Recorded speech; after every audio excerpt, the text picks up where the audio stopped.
Bismillahirrahmanirrahim. Assalamualaikum warahmatullahi wabarakatuh. Alhamdulillahirabbil alamin. Hamdan wa syukran ilallahi azza wa jal. Allahumma shalli ala sayyidina Muhammad wa ala ali sayyidina Muhammad. Rabbi shrah li sadri wa yassir li amri wahlul 'uqdatam min lisani yafqahul qawli. Baik teman-teman, pada pertemuan kali ini, yaitu pertemuan ketiga, kita akan membahas tentang populasi, sampel, dan teknis sampling.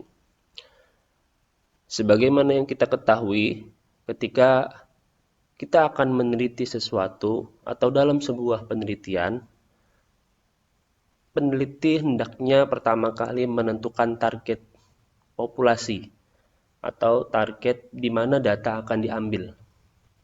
Nah, setelah target populasi sudah ditentukan, maka selanjutnya peneliti perlu menentukan berapa banyak sampel yang akan diambil dan jenis sampel mana yang akan dipakai untuk mengambil sebuah data dari populasi.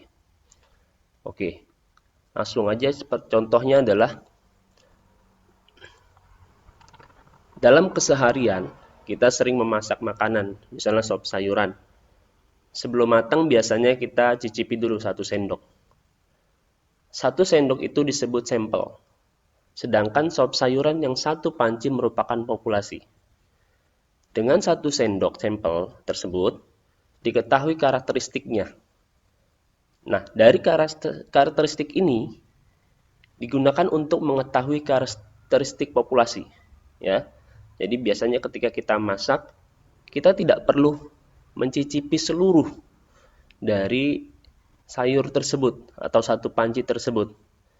Tapi kita hanya perlu mencicipi 1 sendok kecil untuk mengetahui karakteristik dari rasa sayur tersebut. Misalnya rasa asin, rasa pedas, atau rasa manis. Jadi kita tidak perlu mengambil seluruh atau mencicipi seluruh sayur tersebut, tapi kita hanya perlu mencicipi sebagian sayur tersebut untuk mengetahui karakteristik atau rasa dari sayur tersebut. Nah, itulah contoh dari penggunaan sampel, ya. Selanjutnya, populasi dan sampel. Penelitian memerlukan responden atau orang-orang yang akan dimintai informasi tentang penelitian. Contohnya adalah mahasiswa Unida Gontor berjumlah ribuan, sehingga tidak mungkin mewawancarai mahasiswa Unida yang jumlah ribuan tersebut. Ya, jadi ketika kita ingin meneliti mahasiswa Gontor atau metode pendidikan di Unida, ya, Unida Gontor, maka kita tidak perlu mewawancarai seluruh mahasiswa Unida Gontor. Kenapa? Yang pertama adalah kita memerlukan suatu waktu yang sangat lama, ya. Jadi kita akan membuang-buang waktu, ya, tidak menghemat waktu. Yang kedua adalah biayanya tinggi, ya, tenaga, biaya, waktu akan terbuang terlalu banyak. So that kita perlu menentukan populasi dan sampel. Nah, kalau kita ingin mengetahui sejauh mana metode yang digunakan dalam pembelajaran di Unida Gontor, kita tentukan populasinya. Tidak semua fakultas kita akan wawancarai. Mungkin kita hanya ingin meneliti di Fakultas Tarbiyah. Nah, di Fakultas Tarbiyah tidak semua mahasiswa Fakultas Tarbiyah kita wawancarai. Kita perlu mengambil beberapa orang dari masing-masing prodi di Tarbiyah. Nah, itulah pentingnya dari sebuah penelitian, ya. Jadi dengan penelitian kita bisa menghemat waktu, dan dengan penelitian, dengan mengambil sampel kita bisa menghemat biaya. Oke, selanjutnya. Nah, sebelum kita masuk ke tahap selanjutnya, kita perlu mengetahui dari pengertian populasi. Yang pertama adalah populasi adalah wilayah generalisasi yang terdiri atas objek atau subjek yang ditetapkan oleh peneliti untuk dipelajari dan kemudian ditarik kesimpulannya. Jadi populasi merupakan suatu wilayah yang sangat luas, ya, suatu wilayah generalisasi yang terdiri dari objek dan subjek. Objek adalah sesuatu hal yang dikenai dalam penelitian. Ya, subjek adalah pelaku, ya, yang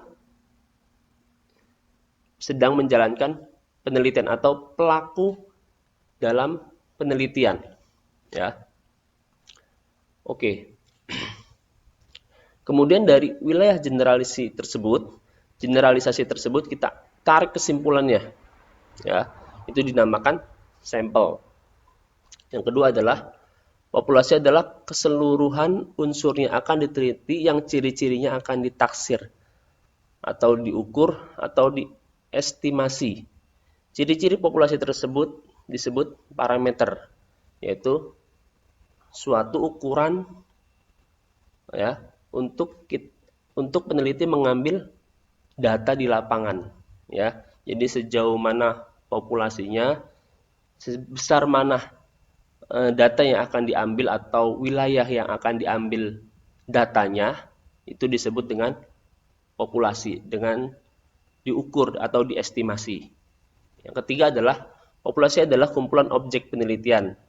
Bisa berupa kumpulan orang, individu, kelompok, komunitas, masyarakat, benda, atau jumlah gedung, bangunan, tempat, dan lain-lain. Jadi dalam populasi ini bisa berbentuk manusia atau bisa berbentuk benda, yang objek penelitian suatu yang dikenai dalam penelitian, ya. Oke. Nah, selanjutnya adalah setelah kita mengetahui bentuk populasi atau wilayah populasi dari suatu penelitian, maka populasi tersebut tidak harus diambil semua datanya dalam penelitian. Maka kita hanya perlu mengambil sebagian data populasi yang dijadikan data untuk dalam penelitian kita. Nah, itulah yang disebut sampel, ya. Saya akan menjelaskan pengertian dari sampel. Sampel adalah bagian dari populasi yang dapat mewakili seluruh populasi, ya. Jadi kata kunci adalah sampel merupakan bagian atau sebagian dari populasi yang dapat mewakili seluruh populasi, ya. Yang seperti yang sudah saya sebutkan tadi. Jadi ketika kita mencicipi 1 sendok kecil sayur di panci, maka 1 sendok kecil itu akan mewakilkan karakteristik dari 1 panci sayur tersebut, ya. Yang kedua adalah sampel sebagian unsur populasi yang dijadikan objek penelitian, ya. Jadi objek penelitian itu populasi secara keseluruhan. Tapi kita tidak harus mengambil seluruh populasi, kita hanya perlu mengambil sebagian dari populasi yang menjadi objek penelitian kita. Nah, seperti kita mengambil darah kita. Ketika seseorang ingin mengecek darah golongan A atau B atau C, maka dokter tidak harus mengambil seluruh darah pasien tersebut. Dokter hanya mengambil sebagian darah sekecil atau sebagian kecil darah pasien tersebut, lalu dari sebagian kecil darah tersebut, dokter bisa mengidentifikasi golongan darah pasien tersebut. Nah, ini yang dinamakan sampel. Nah, selanjutnya, sampel adalah miniatur atau mikrokosmos dari populasi. Ya, sama saja ya. Sampel merupakan bagian kecil dari suatu populasi. Nah, selanjutnya, sampel yang memiliki ciri karakteristik yang sama atau relatif sama dengan ciri karakteristik populasinya disebut sampel representatif, ya. Jadi ketika sampel itu dapat mewakilkan karakteristik dari populasi, maka Sampel itu disebut dengan sampel representatif. Sampel yang mampu mewakilkan dari karakteristik populasi tersebut, ya. Itu adalah pengertian dari sampel. Ketika kita mengambil sampel sebagian mahasiswa Unida, maka sebagian mahasiswa Unida itu dapat mewakili dari karakteristik seluruh mahasiswa Unida Gontor. Oke. Selanjutnya, jadi kesimpulannya adalah populasi seluruh karakteristik atau sifat yang dimiliki oleh subjek atau objek yang diteliti. Jadi populasi merupakan wilayah generalisasi seluruh subjek atau objek yang dikenai kesimpulan penelitian. Ya. Dan selanjutnya sampel adalah bagian dari jumlah dan karakteristik yang dimiliki oleh populasi. Jadi sampel adalah sebagian dari populasi.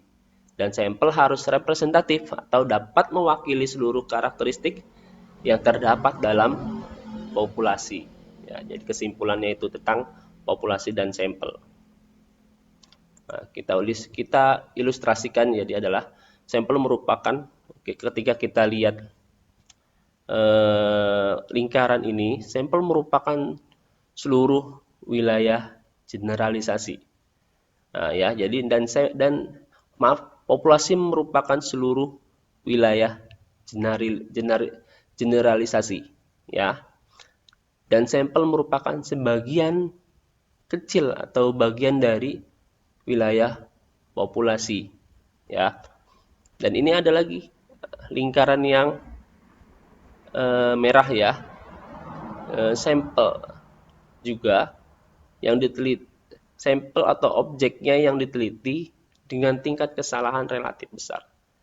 Jadi semakin sedikit kita mengambil sampel, itu mungkin kesalahannya atau tidak representatif, tidak dapat mewakili dari seluruh populasi, atau mungkin terdapat kesalahan yang lebih besar daripada ketika kita mengambil sampel yang representatif atau sampel yang dapat mewakili dari karakteristik populasi. Ya, ini ya ilustrasinya.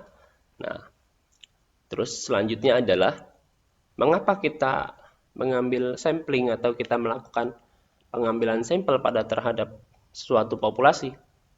Yang pertama adalah populasi besar tidak mungkin seluruh elemen diteliti.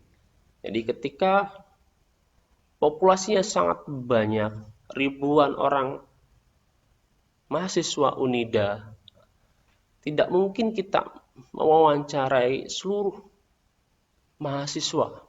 Atau ketika kita ingin meneliti suatu masyarakat tertentu, tidak mungkin seluruh masyarakat kita ambil datanya, tetapi hanya sebagian saja dari masyarakat tersebut kita wawancara, kita interview, lalu kita ambil datanya dalam suatu penelitian yang kita lakukan.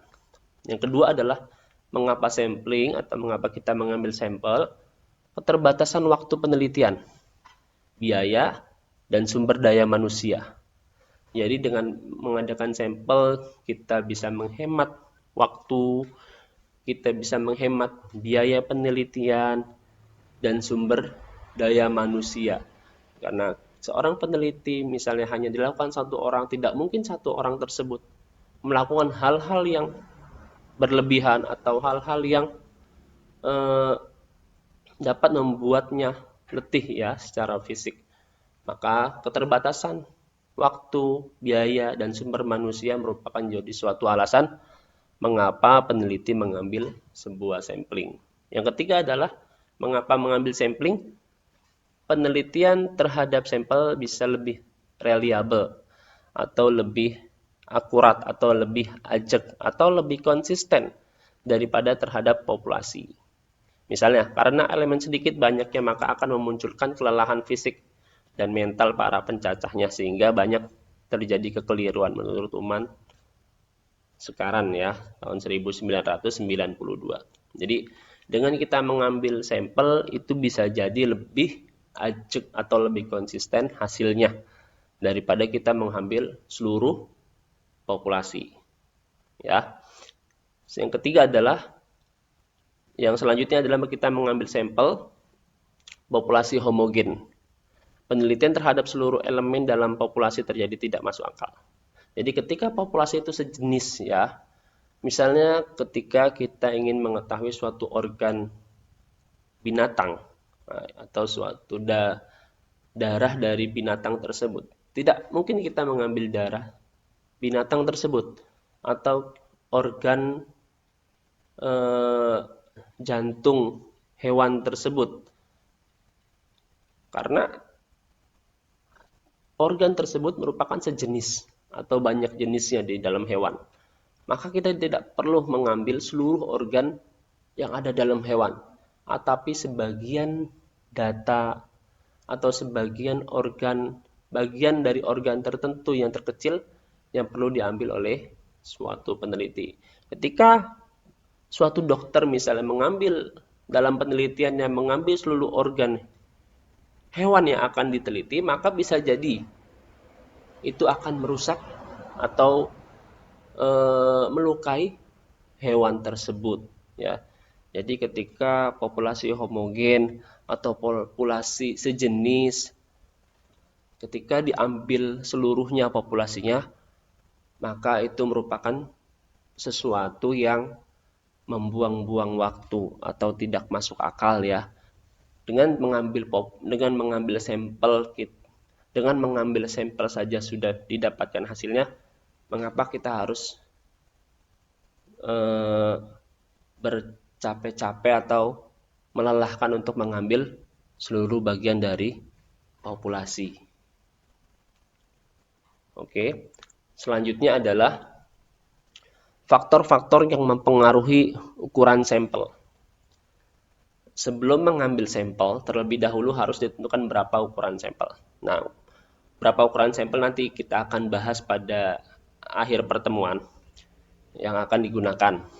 Yakini banyaknya siswa, sekolah, dan lain-lain yang akan digunakan dalam suatu studi atau sebuah penelitian. Terkait dengan hal ini terdapat beberapa hal yang harus dipertimbangkan dalam menentukan ukuran sampel. Ya. Jadi sebelum kita mengambil sampel, hendaknya kita menentukan berapa sampel yang kita akan ambil. Ini saya akan bahas pada bagian terakhir. Dan kita menentukan jenis sampel apa yang akan kita gunakan atau metode pengambilan sampel seperti apa yang kita akan gunakan dalam penelitian. Oke. Jadi ada beberapa yang harus dipertimbangkan dalam menentukan ukuran sampel. Yang pertama adalah tingkat keseragaman. Ya. Jadi semakin beragam data yang akan diambil sampelnya, maka semakin banyak pula sampel yang harus diambil. Jadi ketika kita misalnya ingin mengetahui ya karakteristik dari data SMA, UN SMA atau ujian nasional SMA, maka tidak langsung semuanya kita teliti dari nilai-nilai UN, tapi kita harus membagikan jenis-jenisnya atau UN tingkat rendah, UN tingkat sedang, atau UN tingkat tinggi. Jadi kalau kita hanya meneliti pada satu bagian saja, tingkat tinggi saja, maka itu lebih cenderung seragam. Tapi ketika meneliti tingkat nilai UN bagian sedang, rendah, tinggi, maka sampel yang kita ambil juga perlu dari bagian-bagian tersebut. Ya, tidak hanya dari satu jenis nilai dari UN tersebut. Nah, yang kedua adalah yang harus dipertimbangkan dalam mengambil sampel, rencana analisis. Semakin detail rencana analisisnya, maka semakin banyak pula sampel yang harus diambil. Jadi semakin dalam penelitian itu banyak variabelnya, ya, atau banyak jenisnya, maka penelitian itu perlu pula mengambil banyak sampel menurut variabel-variabel penelitian tersebut. Nah, tentang variabel nanti kita akan bahas pada pertemuan selanjutnya. Nah, mengapa perlu ada sampel atau dalam menentukan sampel? Karena biaya yang sudah saya sebutkan lah, dapat menghemat biaya, waktu, dan tenaga yang tersedia. Ya, jadi seperti itu pengertian dari populasi, sampel, dan mengapa mengambil tindakan sampling, dan apa yang kita pertimbangkan sebelum mengambil sampel. Maka kita akan lanjutkan pada